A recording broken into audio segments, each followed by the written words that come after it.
This video is to discuss planning and executing lessons with the understanding that not every child is at the same level or learns the exact same way, despite the efforts of standardization and other homogeneous grouping plots that seem to be popular in today's schools.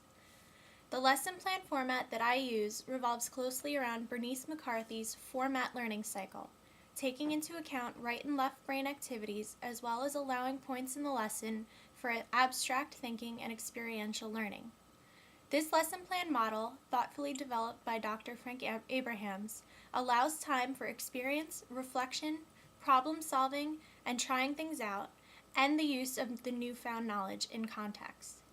If you look at my lesson, Art is All Around Us, you will see that we bring knowledge to the students that the students may already be able to share to the table first in the problematized section. Here we talk about journaling and other ways to express your feelings.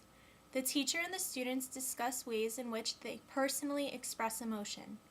This lesson was extremely important to me to do in the beginning of the semester because it helped me create the safe environment that I strive for in my classroom.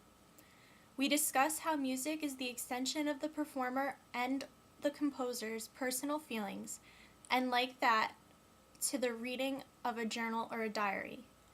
From here, we are able to define the expectations of respect and encouragement that will be apparent for the rest of the year within the classroom. The prescribed section of this lesson is more geared towards traditional banking in this lesson in particular. This is when I presented new knowledge to the students, and they essentially took notes for the brief time that we discussed the PowerPoint presentation and listened to the listening examples. The section is when I presented the Smurf chart, a learning tool that they are still using almost 2 months later. The personalized section allows for students to test out their newfound knowledge and make it their own.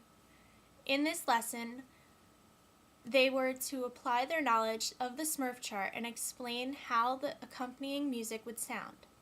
The Perform section allows for the students to use what they've learned, and in the setting of a safe environment, we offer words of encouragement and constructive criticism to help the students grow with their knowledge and their new experience.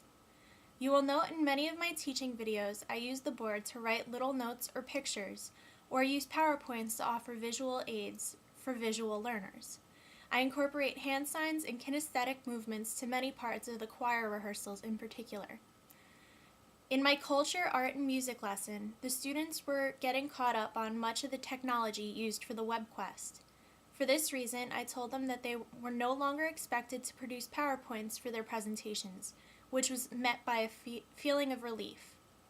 One group, however, excelled with the Mac computer, and they created an iMovie presentation, which was hyperlinked to the key indicator 3.3.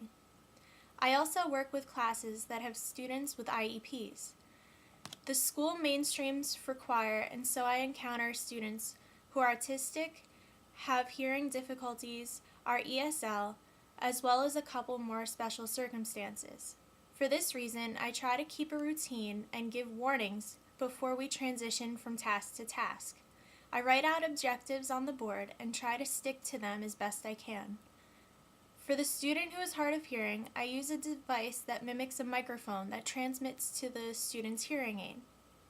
There is one autistic student that we are working with the aid to come up with a better solution for the large choir setting.